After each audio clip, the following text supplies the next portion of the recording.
साथियों, जैसा कि हर वर्ष की तरह इस बार भी हम अपने पुत्र गौरांश का जन्मदिन मनाने माता रानी के दर्शन के लिए जा रहे हैं। इस बार सोचा आपको भी हम थोड़ा माता रानी के दर्शन करा दें, इसलिए कि वीडियो बना रहे हैं। आप लोगों से आशा है कि आप इसे शेयर करें, लाइक करें।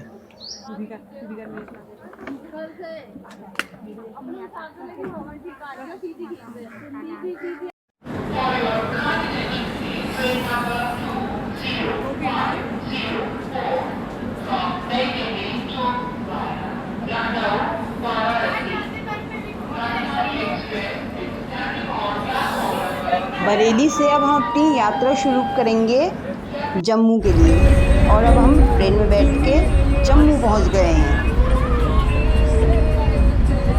हमने यहाँ से बस ली कटरा के लिए और अब हम बस में बैठ चुके हैं। ये देखिए जम्मू की रोड है ये, और बस में इतनी भीड़ है कि इधर उधर आपको हम दिखा नहीं सकते अभी, क्योंकि हम बीच में बैठे हुए हैं।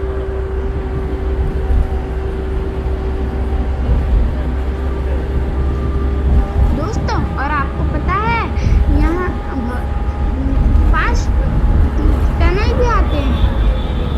अब हम घुस गए हैं टनल के अंदर। ये रही टनल।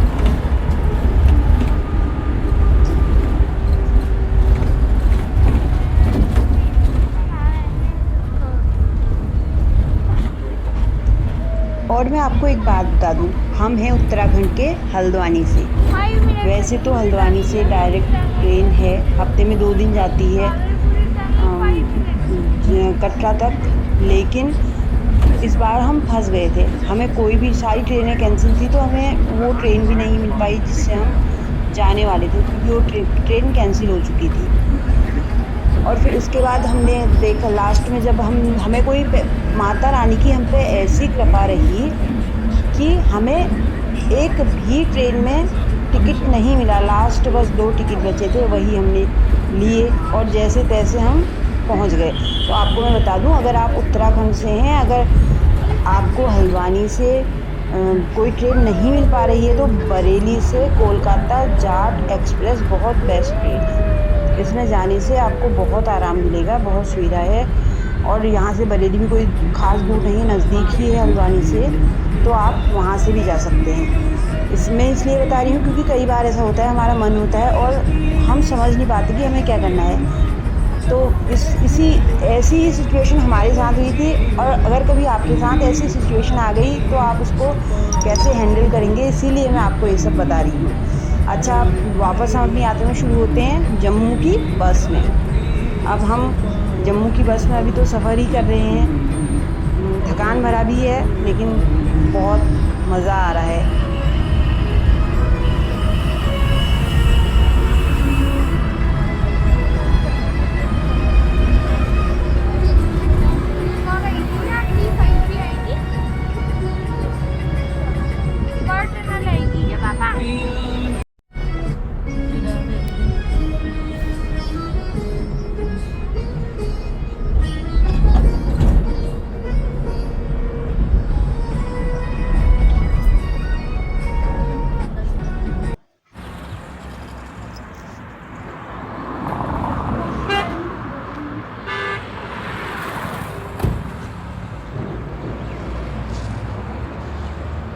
वाह, क्या सुंदर नज़ारा है। आसपास का व्यू बहुत सुंदर है।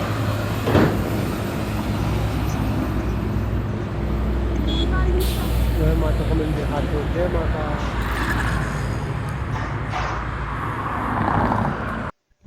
और अब हम माता रानी के दरबार पहुंचने ही वाले होंगे।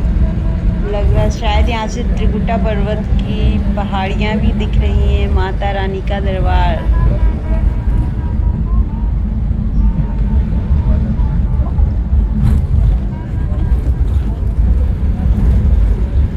ये रहा, बहुत सुंदर, बहुत ही खूबसूरत पहाड़ियाँ।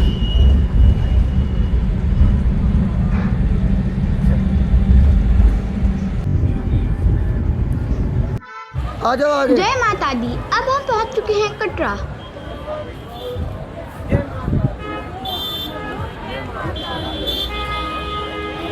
Hello, raincoat raincoat raincoat raincoat.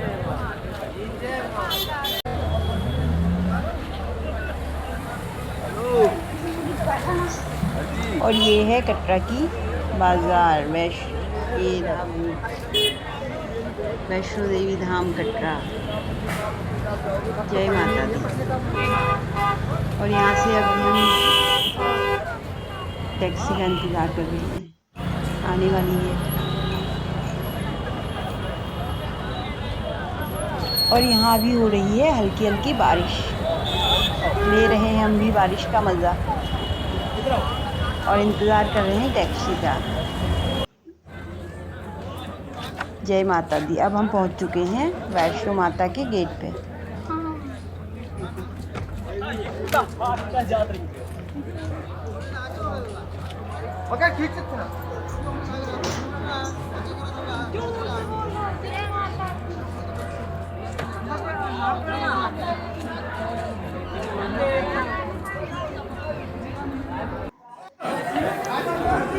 और अब शुरू हो गई हमारी यात्रा।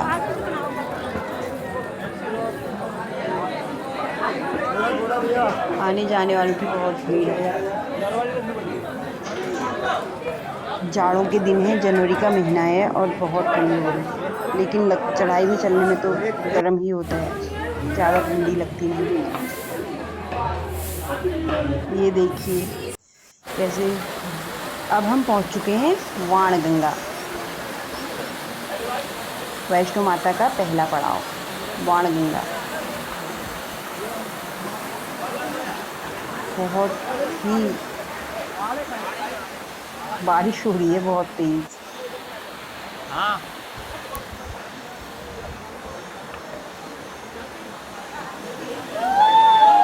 वाणगंगा के बाद अब हम चल पड़े हैं स्नान करके आगे को। अब हम पहुंच चुके हैं चरण पादुका। ये रहा माता का भव्य मंदिर, बहुत ही सुंदर पुजारी जी। बस देखते ही रहने का मन कर रहा है।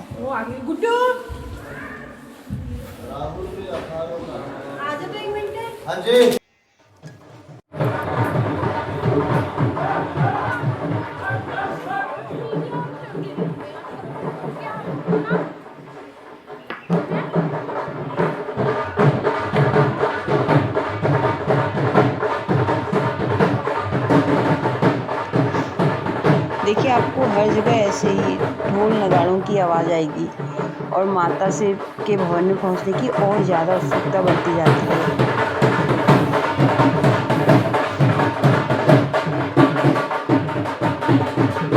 और बता दूं आपको, चढ़ाई में चढ़ने के लिए लाठी बहुत ज़रूरी है, उससे आपको बहुत सहारा मिलता है और पैरों में दर्द भी बहुत कम महसूस होता है, थकान भी नहीं लगती। चलते चलते सांस में रुक के पता नहीं चलता थकान का और चलने में आसानी होती है।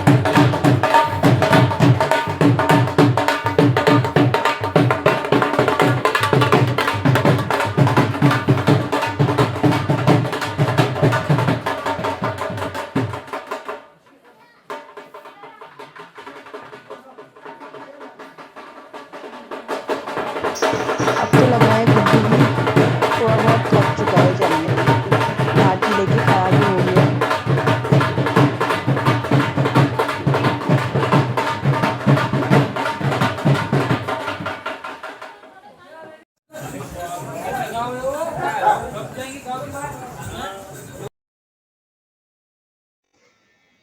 सीधे रास्ते से अब हमने थोड़ा शॉर्टकट ले लिया है, सीढ़ियों का रास्ता शुरू कर दिया है, क्योंकि इससे बहुत नज़दीक पड़ता है। सीढ़ियों से चलने में थकान तो लगती है पर बहुत नज़दीक, आधा कम हो जाता है चलना। देखिए कितना सुंदर व्यू है इधर।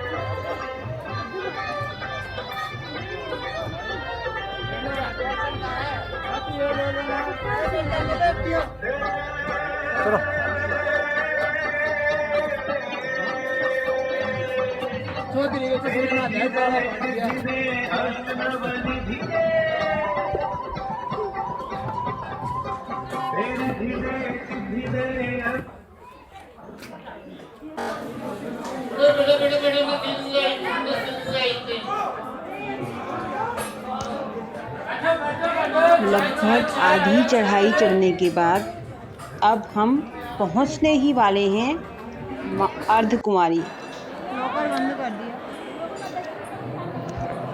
अब हम पहुंच चुके हैं अर्धकुमारी गर्भजून। कहते हैं यहाँ पे माँ 9 माह रही थी।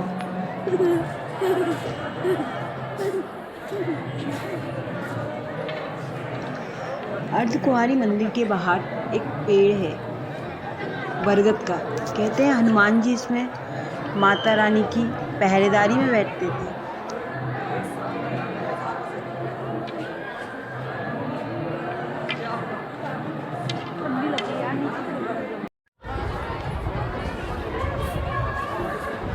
सभी लोग यहाँ पे बहुत थके हारे होते हैं, क्योंकि आने वाले भी यहाँ पे बहुत थक जाते हैं और वापस घर जाने वाले भी यहाँ पे बहुत थके होते हैं। इसलिए हर कोई यहाँ पे आके कुछ समय चैन से आराम करता है और हम भी यहाँ पे आराम ही कर रहे हैं।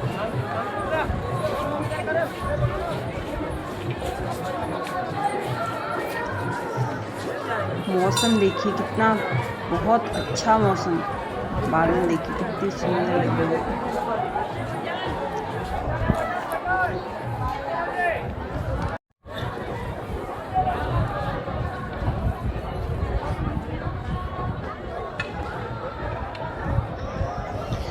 साथियों, माता के दरबार में 12 मास इसी प्रकार हजारों की संख्या में भक्तों का मेला लगा रहता है। आप देख सकते हैं चारों तरफ भक्तों की भीड़ लगी हुई है।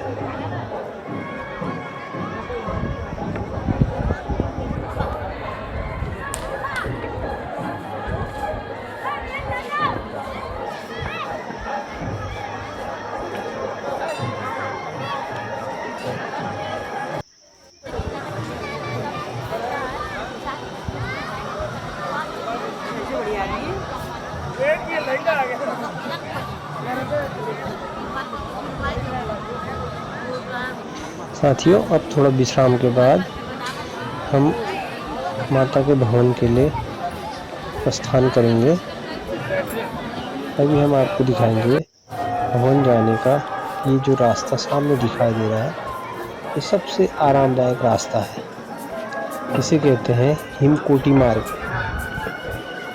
आप यहाँ से जा सकते हैं क्योंकि इस रास्ते में चढ़ाई नहीं के बराबर है। अगर आपके साथ बच्चे और बुजुर्ग हैं तो वो भी इस रास्ते आराम से टहलते हुए कब माता के मंदिर पहुँचे पता ही नहीं चल पाएगा।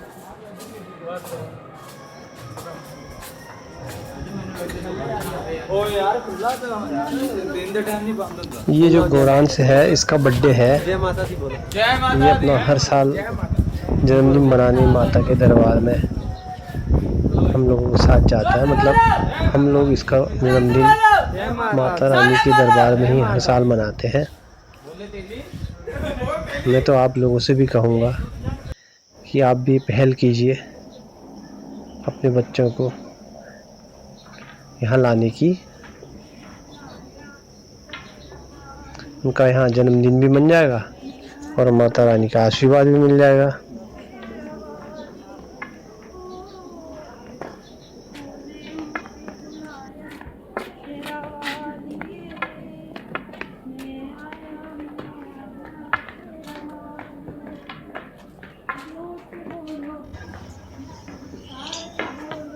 तो साथियों, अब हमारी यात्रा पुनः आरंभ हो चुकी है अर्धकुमारी से माता के भवन जाने की। अब इस रास्ते में अब जो जो चीज़ें आप हमको पड़ेंगी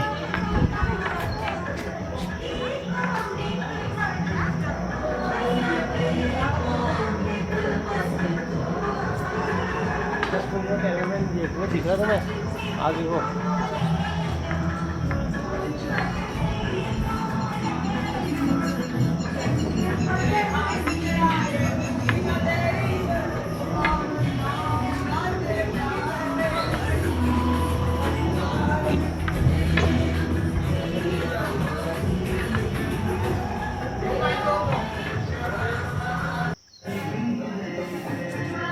हम आपको दिखाते रहेंगे। ये देखिए माता रानी के सैनिक रास्ते में ही आपको नज़र आ जाएंगे। काफ़ी खूबसूरत नज़ारे आपको रास्ते पर दिखाई देते रहेंगे।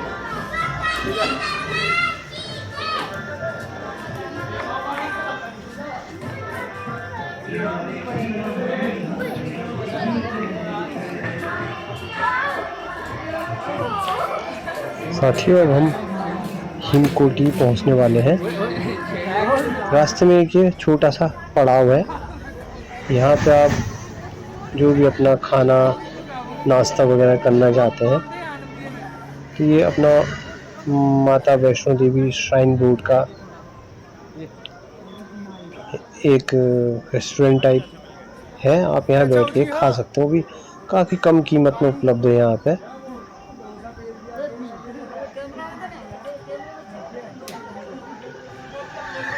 अब हम लोग आगे बढ़ते हैं।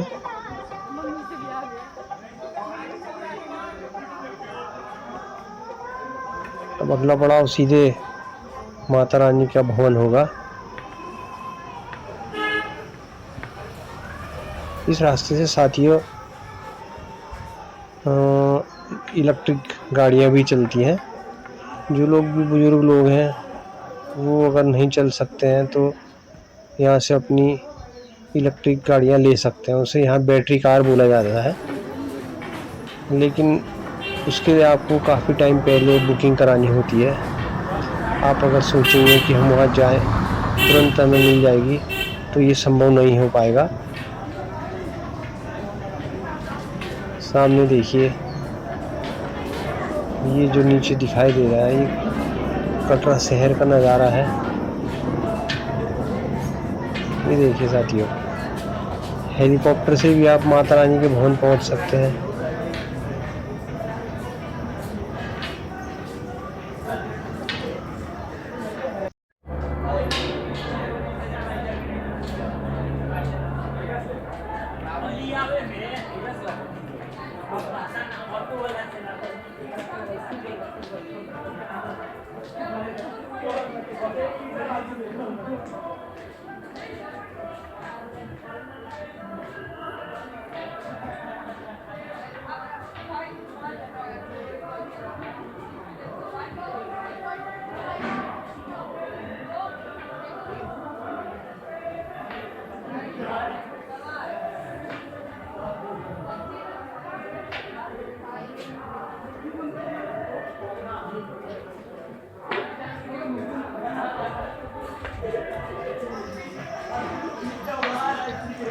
देखिए साथियों क्या बच्चे क्या बुजुर्ग हर कोई माता रानी के दरबार में जाना चाहता है।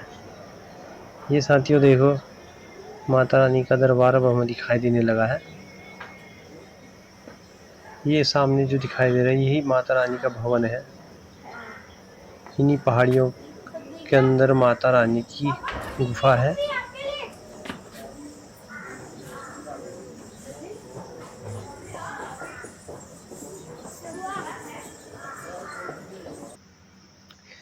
ऐसी मान्यता है साथियों कि माता रानी जिसको बुलावा भेजती है वो ही उसके दर्शन के लिए जा सकता है।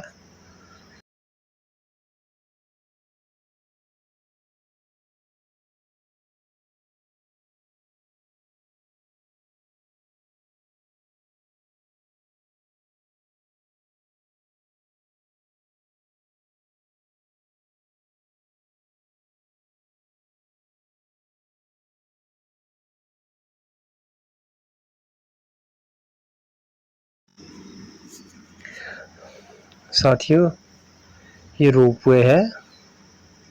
इससे आप माता रानी के भवन से भैरव मंदिर की यात्रा कर सकते हैं। इसका काफ़ी कम किराया है। आप यहाँ से बैठेंगे नीचे माता रानी के भवन से भैरव मंदिर पे आपको छोड़ देगा। फिर अब आप वापस में इसमें नीचे आ सकते हैं। फिर साथियों हम माता रानी के दर्शन करके भैरव मंदिर पहुंच चुके हैं। आप देख लीजिए यहाँ से माता रानी का भवन कैसा दिखाई देता है, क्योंकि भवन के अंदर कैमरा ले जाना अलाउ नहीं है, हम आपको वहाँ की रिकॉर्डिंग नहीं दिखा सकते।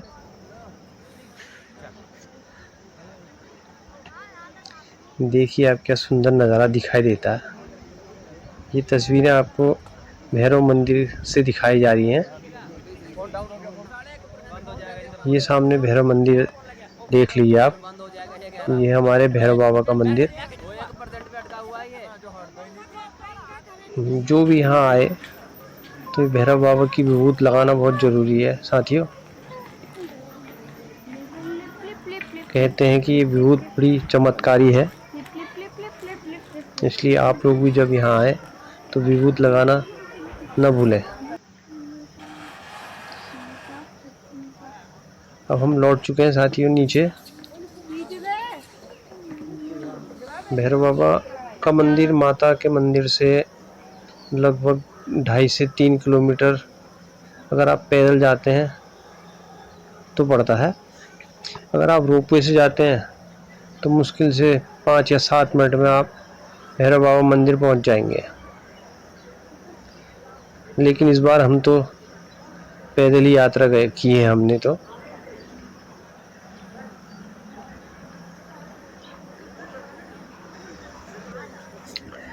साथियों, रोपवे का टिकट लेने के लिए काफ़ी लंबी लाइन में खड़ा रहना पड़ता है, इसलिए आप सुबह थोड़ा टाइम से उठकर अगर भैरव मंदिर रोपवे से जाना चाहते हैं तो लाइन पे लग जाएं।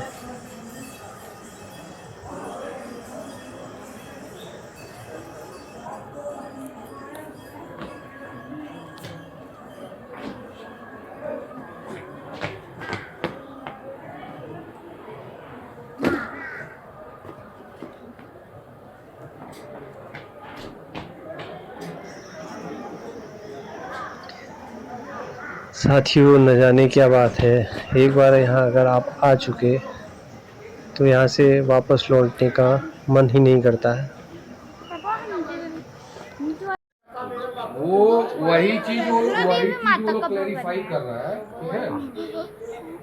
हम इसलिए आपको ये जम्मू कश्मीर में है इंडियन बैंक है, और जरूरत पड़ने से चिट्ठी भी नहीं देगा आपको, बोलने की जरूरत नहीं, आप देख के जैसे भी एक ठो करवा दीजिए। जिससे पहले अर्धकुंवारी टेम्पल भी पड़ता है, पर हम दिखा नहीं सकते क्योंकि हम इस टेम्पल के पास ही हैं।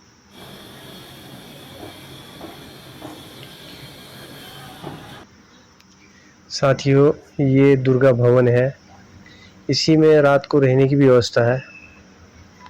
आप यहाँ आ जाएं एक बार, बस आपको रहने, खाने और ओढ़ने की कोई परेशानी नहीं है।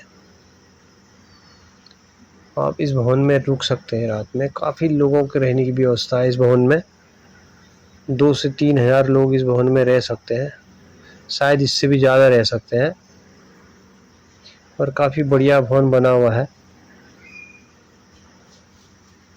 अगर आप रात्रि विश्राम यहाँ करना चाहते हैं तो आप निश्चिंत होकर के यहाँ रुक सकते हैं। हम अब साथियों नीचे पहुँच चुके हैं माता के भवन में। दोबारा से भैरव बाबा के मंदिर दर्शन करने के पश्चात अब हम आज रात फिर ही विश्राम करेंगे, क्योंकि कल गौरांश का बर्थडे है।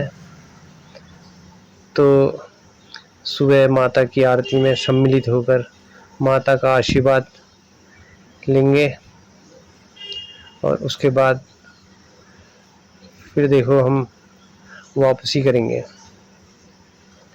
आप मुख्य आरती में शामिल होना चाहते हैं तो साथियों आप उसका टिकट यहाँ से ले सकते हैं, क्योंकि टिकट की कीमत 2000 रुपये प्रति व्यक्ति है। छोटे बच्चों का तो कोई टिकट नहीं पड़ता, लेकिन जो बड़े लोग हैं उनका प्रति व्यक्ति 2000 रुपया आप दे करके आराम से अपना आरती कर सकते हैं। उसके लिए आपको सुबह 5:30 बजे भवन में प्रवेश कर लेना होगा।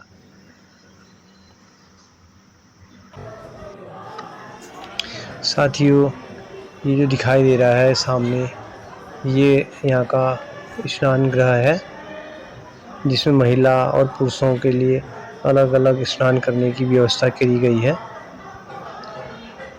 आप चाहें तो स्नान करके यहाँ से माता के भवन में पूजा के लिए पहुँच सकते हैं। साथियों, अब हम मुख्य आरती जिसे अष्टका आरती बोलते हैं, उसमें सम्मिलित होकर वापस लौट चुके हैं। काफ़ी खुश हैं। गौरांश तो काफ़ी उदास है, वो वापस जाना ही नहीं चाहता। उसका कहना है कि अभी 1 या 2 दिन और यहीं रुक जाएं। देख सकते हैं आप, काफ़ी उदास दिखाई दे रहा है।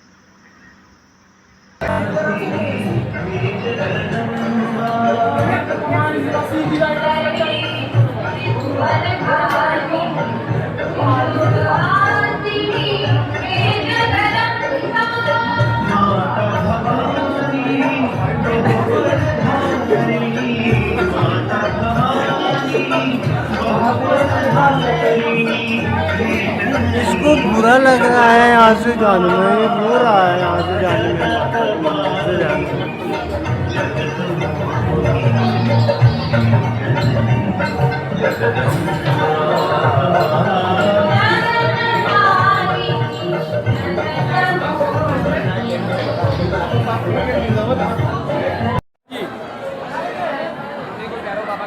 नहीं नहीं नहीं।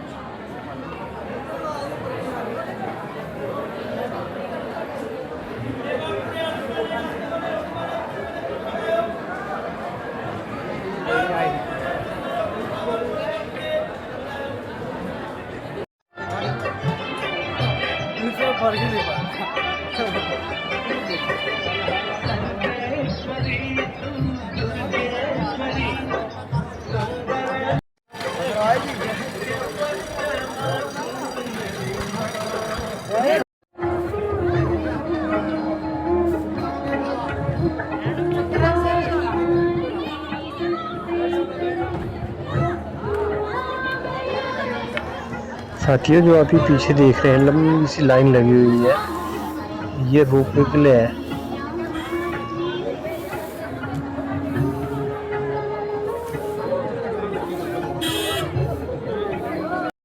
दे दे दे दे, हाँ बस, कुछ नहीं करेगा, कुछ नहीं कर, ले ले दे दे दे दे दे।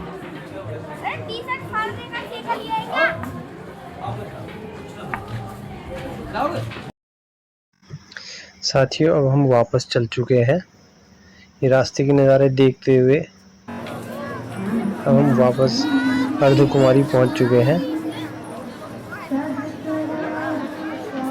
कुछ देर विश्राम करने के बाद हम कटरा के लिए वापस लौट जाएंगे।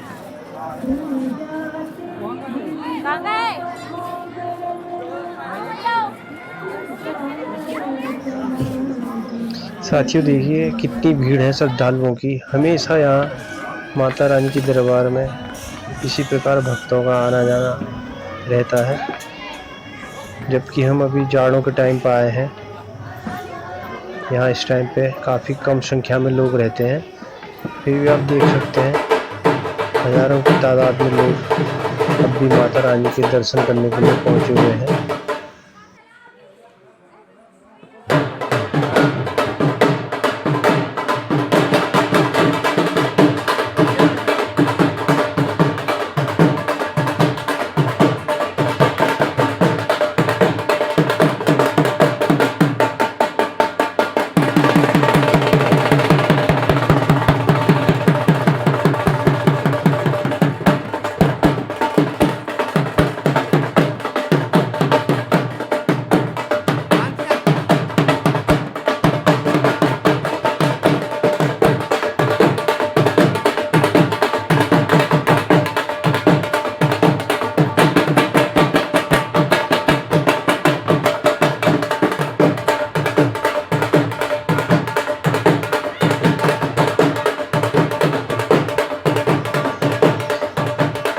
साथियों अब हम नीचे पहुंच चुके हैं। यहाँ पे भोले बाबा की एक देखो काफ़ी मनमोहक तस्वीर लगी हुई है, जिसमें ऊपर से हमेशा ये पानी की धारा प्रवाहित होते रहती है। आप भी इनके दर्शन कर लीजिए। ये नीचे माता रानी के जो प्रवेश द्वार है उसी के पास पे स्थित मूर्ति है।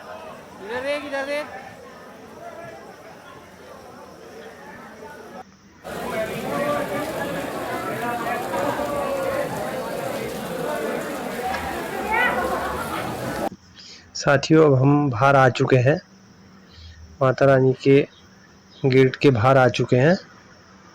ये जो आप सामने देख रहे हैं करीब 2 से 3 किलोमीटर तक इस प्रकार से चुनियाँ बधी हुई हैं। ये वापसी में लोग अपनी मन्नतें मांगते हैं और यहाँ चुनरी बांध के चले जाते हैं।